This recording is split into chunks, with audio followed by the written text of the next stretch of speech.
Preparing oral arguments for the court of public opinion. This is the Daniel Natal Show.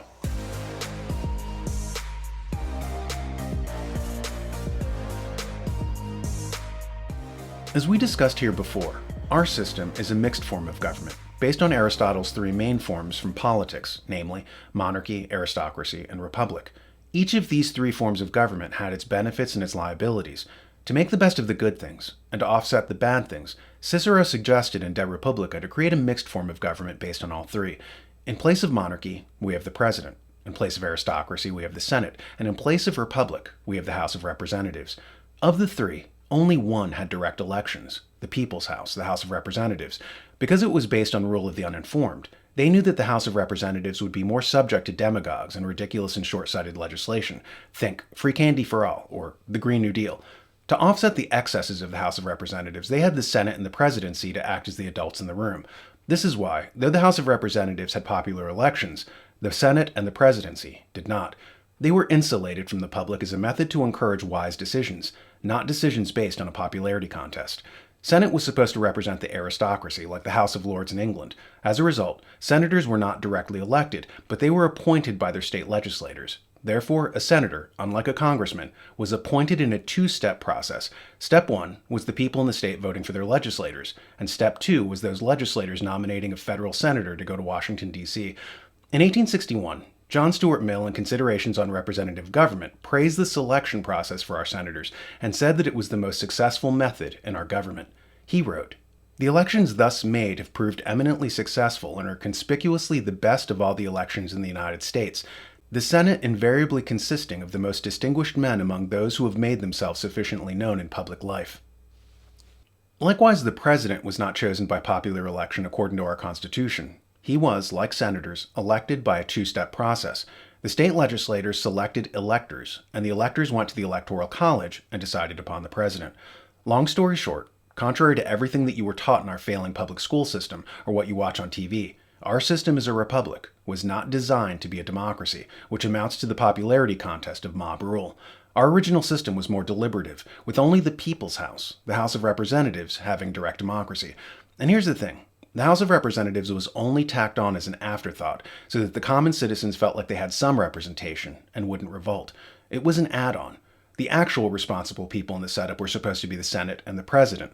But a funny thing happened. The add-on took over, and we were told that the rest of the government should look like the House of Representatives. So with the 17th Amendment, they changed the way that senators were appointed, and now they were subject to popular election.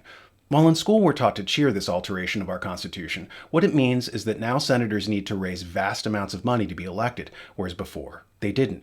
This changed the power dynamic. Instead of them being responsive to their states, they're now responsive to billionaire oligarchs that they need to get money from. John F. Kennedy, in Profiles in Courage, said that prior to the Civil War, senators were philosophers and statesmen. After the Civil War, they became the representatives not of their states, rather, they became the senator for the railroad trusts, or the senator for big oil, or the senator for the banking industry. In effect, we lost the Senate, the whole function of the Senate. And the states lost representation in Washington. Melissa Lane, in The Birth of Politics, writes about the Roman Republic and says, "By making Scipio one of the main characters in his dialogue, charged with presenting the arguments in favor of each of the simple forms of constitution, and then defending the mixed constitution of Rome as best, Cicero exhibits his solidarity with the optimates, best people, who identified Roman liberty overall as resting crucially on the prerogatives of the Senate." Here's the thing. There was a push to fundamentally alter our government, changing it from a mixed constitution to one where every branch of government was popularly elected. This changed it from a setup where one part was based on monarchy, another part based on aristocracy, and a third part based on Athenian democracy. The Democrats even now are trying to remove the Electoral College and make the president popularly elected. In doing so, we would fundamentally lose the checks and balances that we had, since monarchy, aristocracy, and democracy would turn into democracy, democracy, and democracy. Kind of like the Beatles if you got rid of Lennon, McCartney, and Harrison and it was Ringo, Ringo, Ringo, and Ringo. Democracies are idiocracies. Rule of the uninformed. As Alexander Fraser Tytler said, "A democracy cannot exist as a permanent form of government. It can only exist until the majority discovers it can vote itself largesse out of the public treasury. After that, the majority always votes for the candidate promising the most benefits, with the result that the democracy collapses because of the loose fiscal policy ensuing, always to be followed by a dictatorship." The unrestrained impulses of the mob will have nothing to temper its worst excesses, and that was the whole point of a mixed government, tempering those excesses of the untutored and those of weak impulse control. Worst of all, with the Senate no longer representing the aristocracy, as it was designed to do, they decided to create their own external deliberative body, usually at business conferences at Davos. This extra-legal, extra-constitutional committee of billionaires and business interests are now unchained and outside of our control. Remember, we gave them a place in our mixed form of government because we wanted them monitored and regulated. By democratizing the Senate, these people left our government and created their second parallel version. Hence, we lost control of them. One of these extra-governmental institutions that has acquired too much power is the Council on Foreign Relations, whose George Kennan had his own ideas about setting up a new version of the Senate, as related in the book, The Shadows of Power. Aging CFR member George Kennan, the originator of containment, may have supplied a clue in an interview with Walter Cronkite televised by CBS on March 31, 1987. Cronkite introduced Kennan as quote-unquote, one of our genuine wise men. These were their final remarks, perhaps intended to stick the most in viewer consciousness. Cronkite, narrating, quote, to help the United States establish a sound foreign policy and stay within its principles, Kennan believes we should have a council of wise men drawn from all areas of national life. End quote. Kennan, quote, I think it ought to be a permanent body. It ought to be advisory both to the President and to the Congress. And they should have for the government, for the executive branch, and for the legislative branch, some of the prestige and authority of opinions of the Supreme Court. In our legal system, we deal on the basis of precedent. If a court has said something, we take it into account. I would like to see that prestige given to such a body. End quote. Such ambitions are nothing new to the Council.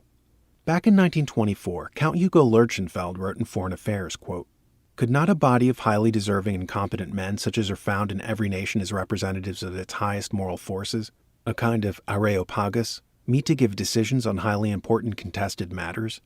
Could not a council be formed whose high judgment and impartiality would be taken for granted and which would guide public opinion all over the world? End quote. What Kennan is suggesting today is that foreign policy, like judicial matters, should be settled by an unelected elite. In conclusion, our Constitution was a mixed form of government. It was a delicately calibrated isometric Jenga tower of tensions. It was supposed to represent different, mutually opposed segments of a society and to help all three work together. Power, like energy in the universe, is never created or destroyed. It just changes forms. Alter the form of the Senate, and the power that the Senate used to represent doesn't disappear. It just joins Davos and the Council on Foreign Relations, and now they're operating outside of your control. If you're looking for another great show to learn from, consider the New American Show on the Second Amendment, 2A for Today, hosted by filmmaker Zoe Warren, as he explores the Second Amendment and explains with expert guests and insightful analysis the continuing central importance of the Second Amendment today. Check it out on thenewamerican.com.